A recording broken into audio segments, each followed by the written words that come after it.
بسم اللہ الرحمن الرحیم۔ السلام علیکم۔ شروع اللہ کے نام سے جو بڑا مہربان اور نہایت رحم کرنے والا ہے۔ حضرت عیسیٰ علیہ السلام تیز تیز قدم اٹھاتے ہوئے ایک پہاڑ کی طرف جا رہے تھے۔ ایک آدمی نے بلند آواز سے پکار کر کہا، اے خدا کے نبی، آپ اس وقت کہاں تشریف لے جا رہے ہیں؟ آپ کے پیچھے کوئی دشمن بھی نظر نہیں آ رہا، پھر آخر آپ کی وجہ خوف کیا ہے؟ حضرت عیسیٰ علیہ السلام نے فرمایا، میں ایک احمق آدمی سے بھاگ رہا ہوں، تو میرے بھاگنے میں خلل مت ڈال۔ اس آدمی نے کہا، یا حضرت، آپ کیا وہ مسیح علیہ السلام نہیں ہیں جن کی برکت سے اندھا اور بہرا شفا یاب ہو جاتا ہے؟ آپ نے فرمایا، ہاں۔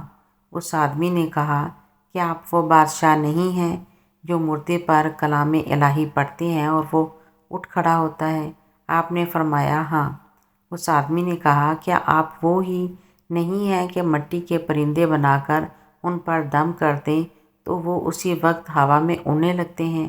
آپ نے فرمایا، بے شک میں وہی ہوں۔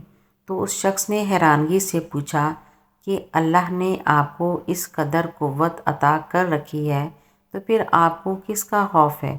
حضرت عیسیٰ علیہ السلام نے فرمایا، اس رب العزت کی قسم کہ جس کے اسم اعظم کو میں نے اندھوں اور بہروں پر پڑھا تو وہ شفا یاب ہو گئے، پہاڑوں پر پڑھا تو وہ ہٹ گئے، مردوں پر پڑھا تو وہ جی اٹھے۔ لیکن وہی اسم اعظم میں نے احمق پر لاکھوں بار پڑھا لیکن اس پر کچھ اثر نہ ہوا۔ اس شخص نے پوچھا، یا حضرت، یہ کیا ہے کہ اسم اعظم اندھوں، بہروں، مردوں پر تو اثر کرے لیکن احمق پر کوئی اثر نہیں کرتا، حالانکہ حماقت بھی ایک مرض ہے؟ تو حضرت عیسیٰ علیہ السلام نے جواب دیا، حماقت کی بیماری خدائی قہر ہے۔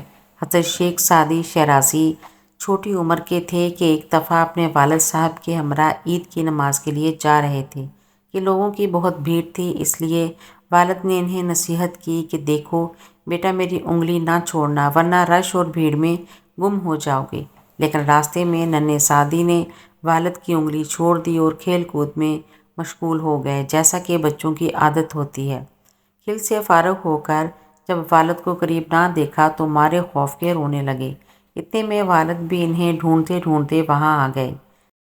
کان کھینچتے ہوئے جھڑک کر فرمایا کہ ناسمجھ بچے، میں نے تمہیں کہا نہیں تھا کہ میری انگلی مضبوطی سے پکڑے رکھنا، لیکن تم نے دھیان نہیں کیا اور میرا کہا نہ مانا اور پریشانی ہوئی۔ بڑی عمر میں حضرت سعدی لوگوں کو یہ آپ بیتی واقعہ سنا کر فرمایا کرتے تھے کہ اگر تم دنیا کی بھیڑ میں گم ہونا نہیں چاہتے تو کسی نیک بندے کا دامن تھام لو ورنہ پریشانی میں ٹھوکریں کھاتے پھرو گے۔ جو بزرگوں کا دامن چھوڑ دیتا ہے وہ یوں ہی بھٹکتا رہتا ہے۔ ایک دفعہ میرے پاؤں میں جوتا نہ تھا اور جیب میں کوئی پیسہ بھی نہ تھا کہ اس سے جوتا خرید سکوں۔ ننگے پاؤں جا رہا تھا اور دل ہی دل میں کہہ رہا تھا کہ خدا نے میرے نصیب کتنے خراب بنائے ہیں۔ اسی حالت میں چلتے چلتے کوفہ کی جامع مسجد میں جا پہنچا۔ وہاں ایک آدمی کو دیکھا جس کے پاؤں ہی نہ تھے۔